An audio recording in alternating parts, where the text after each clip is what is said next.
Welcome to Bodywise Yoga and Pilates Studio, where we bring you ancient traditions and modern science. My name's Beth Dobson. I'm a registered massage therapist and certified yoga teacher. And today I'm going to be bringing you through mountain pose, or samastitihi. So mountain pose is the blueprint for all other postures. It may look very simple since we're just standing, but if you can understand and get the alignment down in mountain pose, it's going to help all of your other postures as well as improve your overall posture. So it helps to stack all of the structures of your body, your knees, your hips, your pelvis, your shoulders, your head, and distributes the work of standing through everything. So all of your blood, your nerves are all flowing really freely instead of one area being a little stuck and another area being too open. So let's go through this from bottom up to top. So starting with your feet.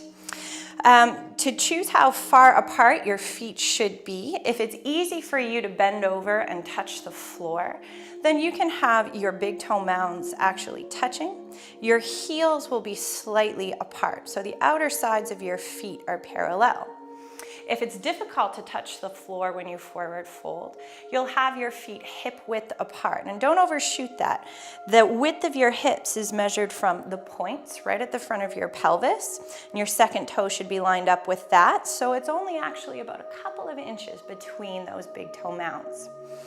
So once we've gotten that settled, let's define what the feet do. Our feet are very much connected to our pelvis and to the muscles that are inside our pelvic bowl. These hip bones kind of create a bowl. So if we are to take one foot, stick it out, touch this hip bone, move the foot a little side to side, you can feel that hip going side to side. So we need to get the feet working properly for the core and the pelvis to be positioned properly. So to do this, we set our feet in whichever width is appropriate for us. We try and feel our big toe mounds rooting down into the floor. What that does is it pulls these hip bones towards each other, and the muscle that runs between them, the transverse abdominal muscle, engages. Then we try and press the outer side of our heel down. When we do this, the bottom of our pelvis kind of draws inward. The muscle at the bottom of our pelvic bowl, our pelvic floor, actually engages a little bit. So when both of those actions are happening, we can feel the arch of our foot draw up.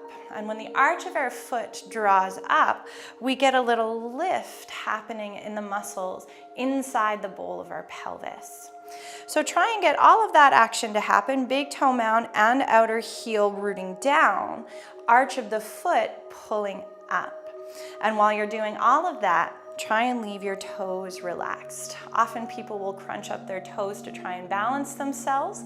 They don't actually do much for balancing us. More those points in the big toe mound, the outer heel, do balance us.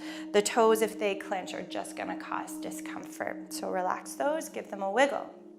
Moving up the body to the knees. Our knees should be in line with our toes. They shouldn't get locked out. So if you bend your knees and you notice they're collapsing inward, what we need to do there is to press a little bit through the outer shins. And if we get that action happening, again, the arch of our foot pulls up more. When we bend our knees, they stay more in line with the toes. If you bend your knees and they're still falling a little inward, you may need to turn your feet just slightly outward. So continuing up the body, we've got that rooting in the big toe mound. That actually makes our thighs internally rotate. We've got our outer heels pressing down. That allows our sit bones to draw towards each other.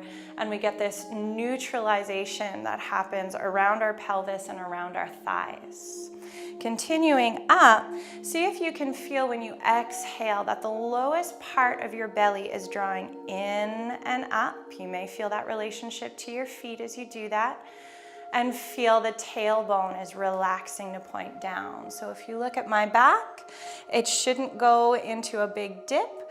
When we feel that rooting in the feet, the work in the low belly, the tailbone will relax down.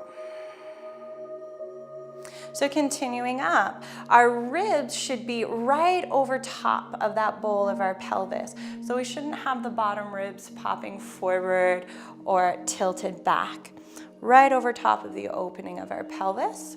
And then our shoulder blades go on our back body. When that happens, our chest and our back have equal width, and our arms should want to rest right by our sides. Very often people that sit a lot in their life will have some tension around their chest, their shoulders will roll in, and their palms end up being at the front of their thighs. So we're trying to open up the chest and make equal space in the front and the back.